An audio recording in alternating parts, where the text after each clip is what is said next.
Muito bem, pessoal, estamos de volta para o nosso segundo momento de construção do conhecimento. Eu sou o professor Gilson Dias, estamos aí na nossa caminhada pelo ensino fundamental da Geografia do 7º ano, né? Já estamos aí finalizando mais uma semana, chegando à aula de número 30. O objetivo do conhecimento qual é? Produção e circulação de consumos e mercadorias. O detalhamento, rede de transporte do Amazonas e as principais rotas e dificuldades. Na aula de hoje, nós vamos conhecer mais sobre a nossa própria realidade, entendendo como é que nós nos deslocamos dentro da grande região que é a Floresta Amazônica, região norte do Brasil. Acompanha com a gente.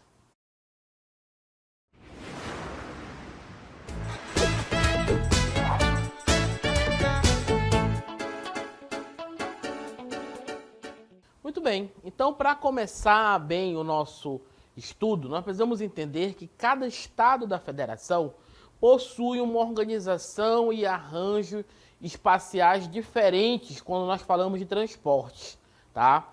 Então nós temos diversas formas de fluir a circulação de pessoas, seja pelo meio rodoviário, que nós usamos as rodovias, né, as estradas, o ferroviário. Aí nós usamos o quê? Os trens, né? Isso aqui para nós é um pouco distante dessa realidade, porque aqui nós não temos esse sistema de transporte. Mas nós usamos um outro tipo de transporte que é o fluvial. Isso mesmo, nós utilizamos os rios como forma de deslocamento. Principalmente aqui na região amazônica, onde os rios predominam em todo o nosso estado, devido à própria formação geomorfológica. Tá? Que no caso é uma rede de drenagens que usam diversos rios, que é bastante capilarizada, com a dispersão e povoamento das cidades em vilas ao longo dos rios. Isso durante todo o processo de formação territorial. Então nós utilizamos os rios para nos deslocar, né? As cidades são construídas à beira dos rios.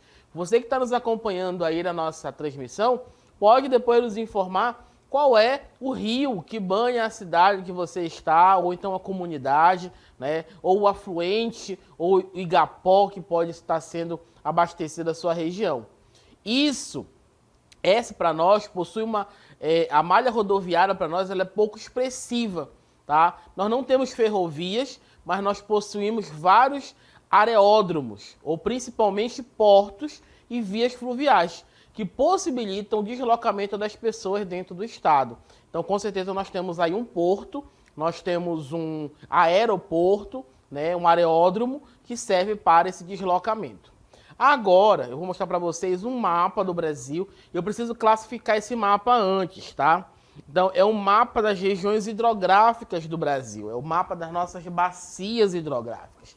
Então, para primeiro momento, aqui nós observamos, né, que é um mapa, ele está dividido o Brasil politicamente, sim, né, mas essa classificação aqui é uma classificação hidrográfica. Então eu vou marcar aqui para nós toda a bacia da região amazônica. Lembra que a região da Amazônia, ela não é só brasileira, tá? Nós estamos aqui dentro da Amazônia brasileira, mas eu estou demarcando toda a área da Amazônia internacional ou Panamazônia, tá? Então essa área em verde aqui para nós corresponde à área da Amazônia. E aí nós vamos ver os principais rios, os afluentes, né? Aqui no Amazonas, por exemplo, o rio Juruá, né? Identifiquei para nós um dos rios da bacia do Amazonas, o rio Purus, também um dos rios da bacia do Amazonas, o rio Madeira, tá? O rio Solimões está aqui marcado para vocês e, consequentemente, o Rio Negro e o rio Amazonas que compõem essa bacia do Amazonas, que vai desembocar lá no estado do Pará, na ilha do Marajó, tá bom? Eu vou identificar também a bacia do Tocantins-Araguaia. Tocantins-Araguaia é uma bacia muito importante porque ela também está dentro do bioma amazônico. tá? Está dentro do nosso bioma. E é claro, nós temos o Rio Araguaia, tá aqui marcado para vocês, e o Rio Tocantins como os principais afluentes aí da bacia Tocantins-Araguaia, que também conjuga, né, essa região aí da Amazônia. Outra bacia importante que também faz fronteira conosco é a bacia do Paraguai, tá? Essa bacia aqui, ó, principalmente do estado do Mato Grosso do Sul, a região do Pantanal, tá? Essa região é banhada pela bacia do Uruguai e, consequentemente, a bacia do Paraná, né? Que abastece os estados de São Paulo, Paraná, Rio de Janeiro, Mato Grosso do Sul, uma parte dela, e uma parte sul do estado de Goiás, tá bom? Agora, nós vamos identificar essa bacia amazônica observando no mapa, né? Isso eu mostrei no mapa cartográfico segundo o IBGE, como eu falei para vocês, né? É um mapa das bacias hidrográficas, mas agora vamos fazer essa viagem pelos rios da Amazônia, tá? Eu convido você a acompanhar comigo essa viagem. Vamos a partir da nossa capital, Manaus, tá? A partir da nossa capital, quais são os rios que banham aqui a nossa capital, tá? O rio que banha a nossa capital é o Rio Negro. Você consegue observar aqui? Eu vou alargar um pouquinho mais aqui, ó. O Rio Negro é o rio que banha a nossa capital, né? Então, o desenvolvimento da nossa cidade vai se dar em torno do Rio Negro. Subindo um pouco mais esse rio, ele se encontra com o Rio Amazonas. Então, é o encontro do Rio Negro com a água do Rio Amazonas e você vai ver aqui a mudança da cor da água, né? Então, você vai encontrar aí a mudança da cor da água ao longo do curso do rio. Vou pegar outra cidade aqui pra gente. Vou pegar lá Guajará, também, que acompanha a gente sempre nas nossas aulas, né? Vamos pegar aqui Guajará próximo, já o Acre, tá? São Benjamin Constant. Benjamin Constant é uma cidade também muito conhecida aqui na nossa região. Qual é o rio que banha a cidade de Benjamin Constant? Olha, nós temos aqui, é o rio Javari, né?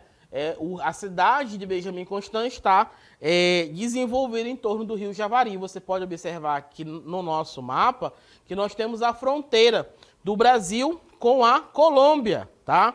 Então temos aí a fronteira do rio Javari, o rio Javari que faz fronteira, que divide, né, o Brasil e a Colômbia, o Peru, perdão, divide o Brasil e o Peru, tá bom?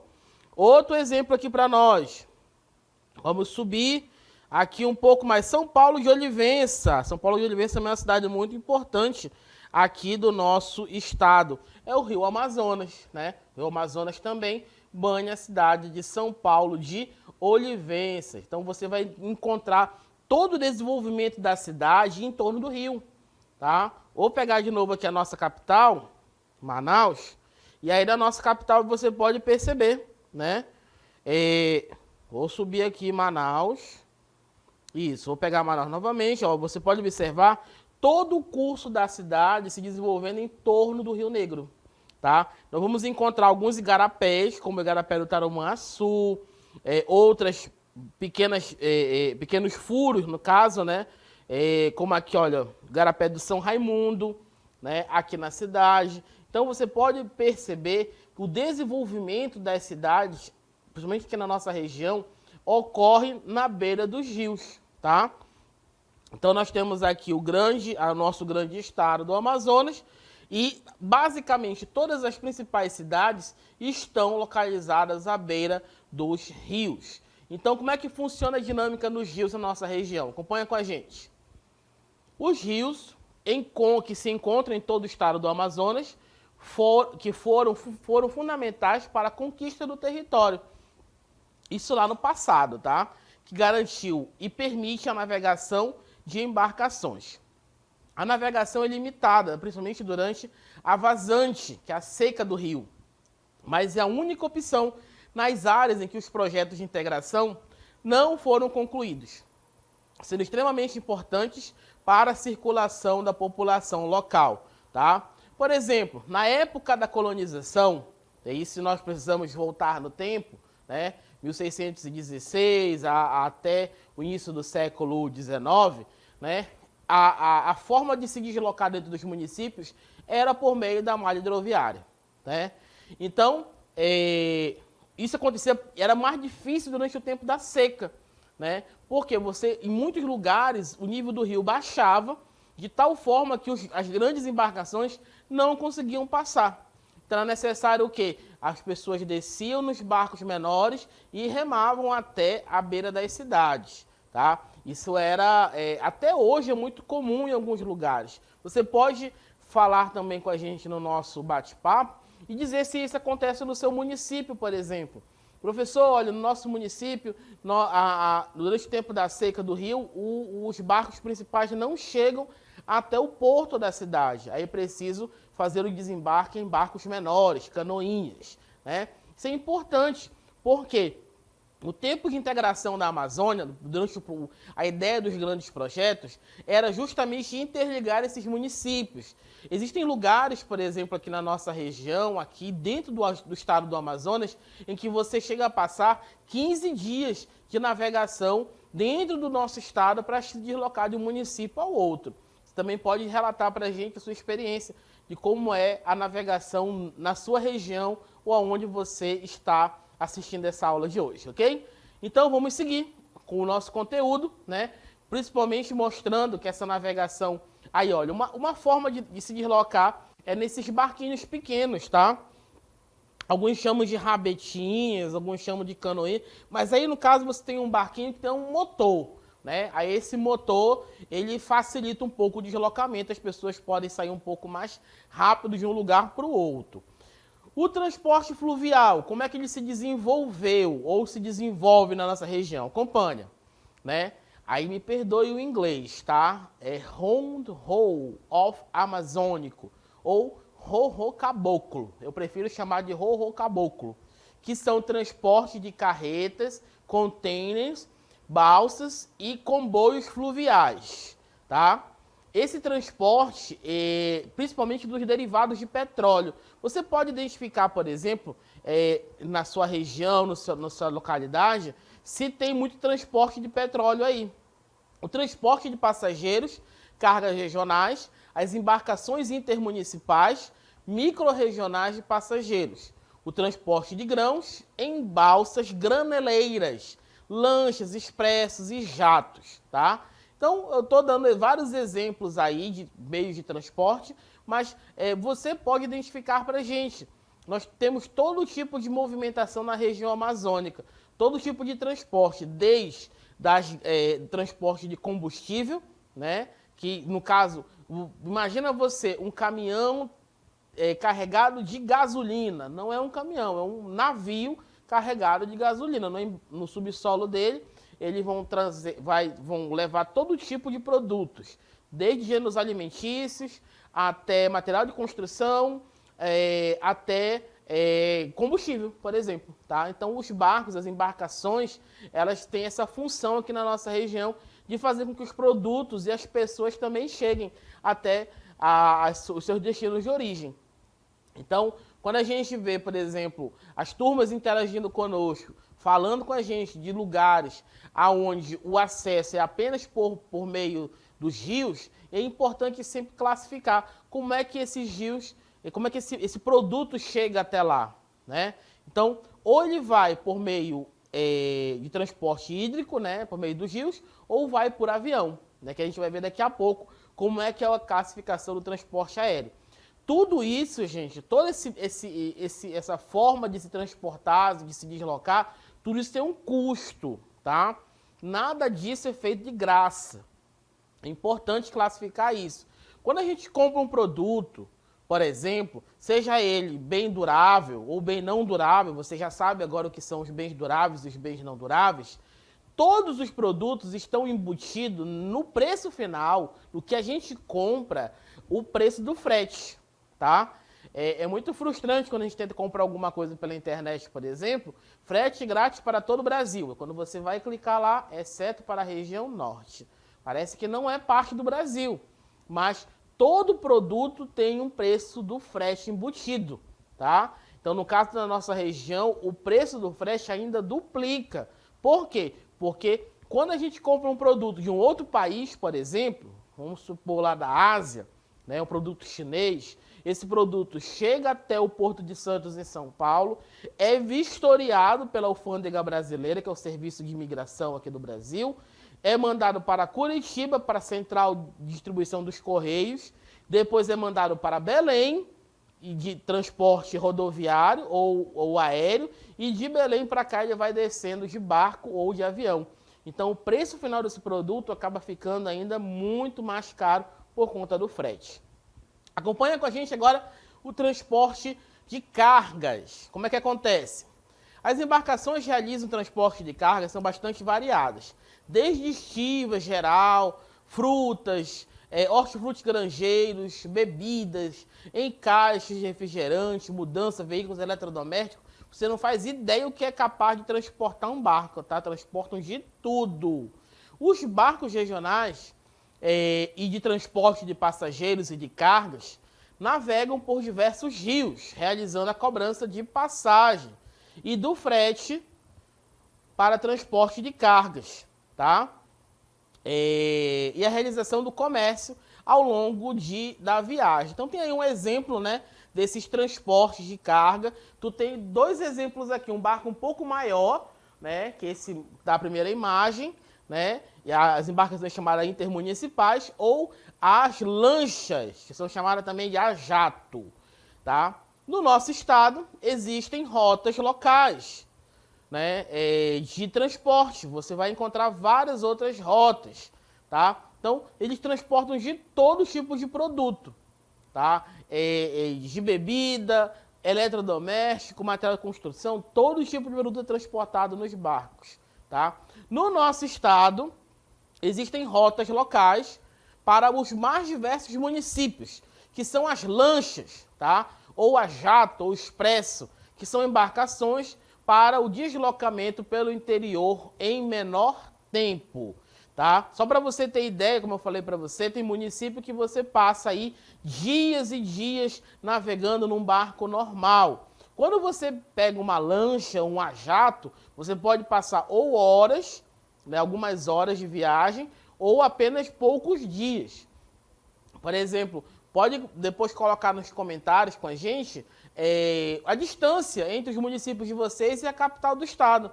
Por exemplo, Parintins, qual a distância em tempo de viagem para quem vai de barco normal e para quem vai de lancha, de a jato, né? Então, vocês de barco daqui para Parintins são 2 dias, né?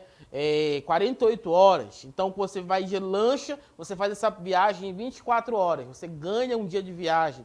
Então, só que a proporção desses barcos é diferente. Enquanto você vai ter embarcações enormes, com todo tipo de infraestrutura, quartos, cozinha, banheiro, o redário, que é muito típico da nossa região, lugar para pôr as redes, você vai encontrar na lancha ou no jato apenas o assento e o colete salva-vidas e Deus te acompanha, né? O transporte de cargas, ele acontece também, acompanha com a gente. O transporte de cargas, ele para as indústrias e comércio e a distribuição dos derivados de petróleo na Amazônia é feito por empresas cuja frota obriga dezenas de embarcações, tá, a comboios fluviais e de rebocadores, utilizando basicamente os rios Amazonas e Madeira, principalmente como sistema roco-caboclo. Tem essa imagem aí, isso aí é um exemplo de um barquinho rebocador, tá? Ele está rebocando esse, se não me engano, isso aí é o quê? Uma balsa, né? Uma balsa. E essa balsa, provavelmente, ela deve estar carregada de gasolina, né? Por exemplo, derivado do petróleo, a gasolina. Então, para abastecer um posto de gasolina lá em Tefé, eles abastecem essa balsa, até porque é um produto muito perecível, né? Extremamente inflamável. E aí, esse barquinho ele vai rebocando daqui de Manaus até a cidade de Tefé. Outras atividades estabelecidas que apoiam esse sistema de transporte, direta ou indiretamente, sendo realizada pelo Estado ou empresas por meio de estabelecimentos fixos. Então nós temos aí 2 exemplos, né, de lanchas da Polícia Civil. Olha que legal aqui, a Polícia do Amazonas ela também tem o transporte por meio de lanchas. E aí é o exemplo da Estação Fluvial do Corpo de Bombeiros, Tá aí o exemplo, né? Então, no caso, nós temos também o serviço de hidroviário por meio do transporte nos rios, né? A polícia sai atrás do pessoal, o corpo de bombeiros, enfim, utilizando os rios da nossa região. Também tiveram uma versão pensada para atender a população da Amazônia, como os barcos escola. Olha aí as ambulâncias, os navios da Marinha que fornecem esse serviço, além de hospitais e ambulatórios. Fica a dica para você aí que está nos acompanhando agora na nossa transmissão. Você veio para a escola de lancha, tá? Aqui o exemplo da lancha escolar, né? Que transporta os alunos das suas localidades até a escola no centro da comunidade, tá bom? Então tem também o serviço de ambulância. É interessante o nome, né? Ambulância é ambulância. Nas atividades econômicas, podemos mencionar, por exemplo, os barcos Agência da Caixa Econômica Federal, né? Existe táxi fluvial, posto combustível flutuante, mercearias funcionando como ponto de comércio, lanchonetes e bares. Tem algum exemplo aí de mercearias, né, flutuantes ao longo do Rio Negro, por exemplo, mas e podia citar vários outros. Bom, agora eu quero falar sobre os portos fluviais, os principais portos fluviais do nosso estado do Amazonas. O primeiro que eu quero destacar é o nosso da capital do estado, Manaus, tá? O nosso estado com uma concentração de estruturas portuárias que recebem vários navios e demais embarcações, tá? O porto de Itacoatiara também é o porto graneleiro, tá? Da Emarsa, da Marge, Porto Marge, e demais estruturas portuárias, que ambos permitem a movimentação de cargas e navios. É importante diferenciar. O Porto de Manaus, ele está preparado para receber todo tipo de embarcação. Apesar de que não existe investimento do Estado brasileiro sobre ele, mas o Porto de Manaus ele é preparado para receber transporte de mercadoria pesada e também de pessoas. Todos os anos, o Porto de Manaus recebe os navios internacionais, né, que são aqueles cruzeiros marítimos. Já ouviu falar desses cruzeiros? As pessoas que estão lá na Europa e vêm conhecer a Amazônia, navegando até aqui, na cidade de Manaus. Então, tem um período do ano em que Manaus recebe muitos turistas vindos aí desses cruzeiros internacionais. Ficou fechado pelo tempo da pandemia, mas agora já estão voltando. Já Itacoatiara é exportação de grãos, tá? Outros dois portos que eu vou trazer para vocês é o porto de Humaitá e o porto de Quari. Em Humaitá, possui um porto graneleiro e um porto de movimentação de containers. Então, observa aí que ele é pesado, transporte pesado, tá? E demais cargas e balsas. Já em Quari, ele tem estrutura voltada para a pavimentação, para a movimentação de derivados do petróleo, tá bom? Então, Humaitá, o porto graneleiro, e Quari, porto de movimentação de derivados do petróleo. Até porque Quari é a cidade que mais exporta petróleo na região da Amazônia. O Amazonas possui cerca de 61 portos que permitem o deslocamento de cargas e pessoas e o atracamento das embarcações antes era realizado na margem dos rios. Então, fizemos aqui toda a explicação sobre a movimentação econômica a partir dos rios, tá? Agora, existem estradas? O Amazonas possui estrada para escoamento de produtos? Existe, tá? Só que as estradas são menos movimentadas, até por conta da falta de infraestrutura, tá? Do que os rios. Vamos acompanhar a nossa malha rodoviária. Acompanhe. O Amazonas possui uma malha rodoviária reduzida, principalmente federal e estadual, tá? Algumas rodovias tiveram sua construção interrompida e outras apenas foram planejadas. Dificilmente serão construídas devido ao alto custo financeiro de construção e os impactos socioambientais negativos, tá? Aí é importante destacar que nós possuímos sim uma malha rodoviária, tá? Não temos ferrovias no estado, tá? Mas nós temos o quê? Algumas rodovias As principais que eu vou dizer para vocês aqui são rodovias federais, tá? Que foram construídas em épocas diferentes. Mas essas rodovias federais são importantes para o escoamento dos produtos, tá? Diferente de outras regiões do Brasil, como o Nordeste, o Sudeste e o Sul, nós também precisamos de rodovias para o escoamento dos nossos produtos. A primeira rodovia que eu vou mostrar para vocês aqui é a BR-174. Acompanha. O projeto de integração, integrar a capital federal até Brasília. Gente, isso foi um projeto muito audacioso, tá?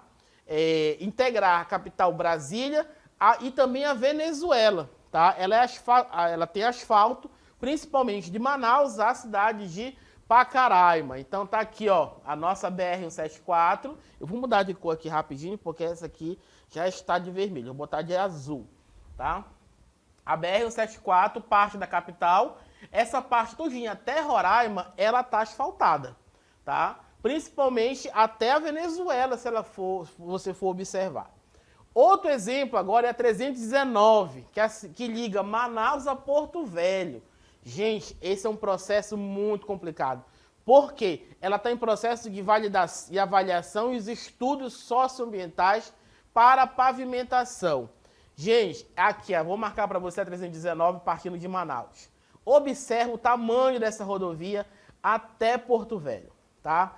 Por que a 319 ela está nessa situação? Porque ela passa por meio de várias reservas ambientais, tá? Ela praticamente corta o sul do Amazonas. A BR-230, ou Transamazônica, liga a cidade portuária de Cabedelo, na Paraíba, ao município de Lábrea, no Amazonas, tá? Também não tem asfaltamento nessa região. A BR-210, ou perimetral, ela liga a cidade de Macapá com Boa Vista, terminando em São Gabriel da Cachoeira. Basicamente, ela não está mostrando no mapa aqui, mas basicamente ela vai fechar aqui em cima, a BR-220. Ó, vou marcar para você aqui, a BR-220, tá? Então, ela é uma confusão toda ali. A M010, que liga Manaus e Taquatiara, tá asfaltada, nem toda ela, tá? A BR-070, que liga a AM, perdão, gente, isso aqui significa que essa estrada é do governo federal, tá? Quando fala de BR, é governo federal, tá? Quando fala de AM, aqui é governo estadual, tá? Então essa aqui é do estado do Amazonas, estadual. Tá bom? A M070 liga os municípios de Manaus, Iranduba e Manacapuru. Tá asfaltada essas duas AMs aí. Tá bom? A M254, que liga Manaus aos municípios de Altazes e Nova Olinda do Norte. Não tem asfalto nessa AM, tá? Boa parte dela tá na pissarra. A M352, que liga os municípios de Manacapuru a Novo Airão. Tem um projeto de asfaltamento dessa AM também do governo do estado. A M354, que é o entroncamento da 319 ao município de Manaquiri, tá? Então, nós temos aí esses exemplos dessas AMs e essas BRs para nós. A BR-230, tá? Ou a Transamazônica, não pode ser pavimentada por quê? Porque o trânsito na Transamazônica é impraticável nas épocas de chuva, principalmente entre outubro e março. A rodovia inicia lá na Paraíba e termina no Amazonas. Ela passa pelos estados do Ceará, Piauí, Maranhão, Tocantins e Pará.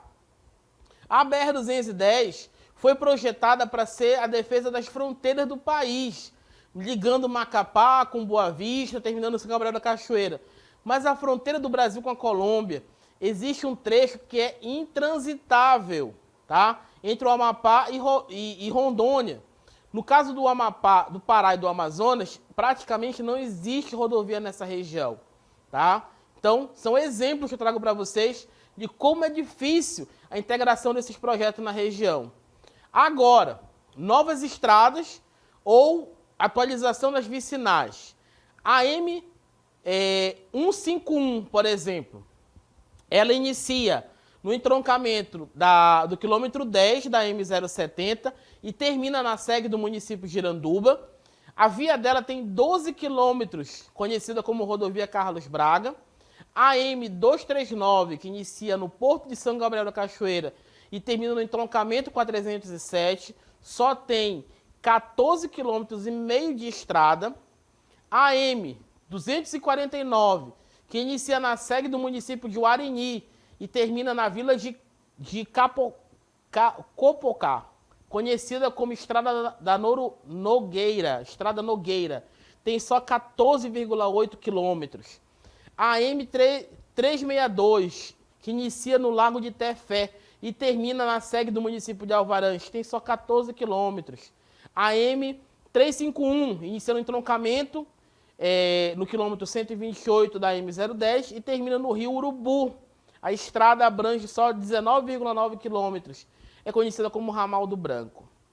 Pouquíssimas áreas de asfaltamento na região amazônica. Então você já pode perceber que boa parte das nossas estradas não tem o tratamento adequado para o escoamento dos produtos.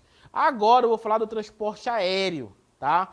O transporte aéreo do Amazonas é a distribuição espacial de aeródromos, tá? Corresponde à presença das cidades sedes dos municípios. Tudo foi construído na época com a estrutura dos militares, tá? Algumas dessas rotas são operadas por aviões, pequenas aeronaves, que não possuem, em áreas que não possuem águas, né? Nós possuímos cerca de 30 aeroportos, sendo 2 internacionais, que é o de Manaus e o de Tabatinga.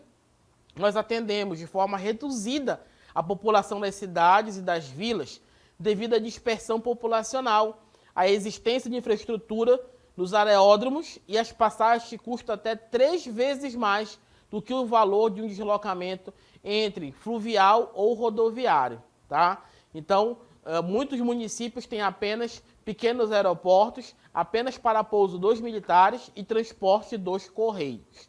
Tá bom, pessoal? Chegamos ao fim de nossa aula nesse momento.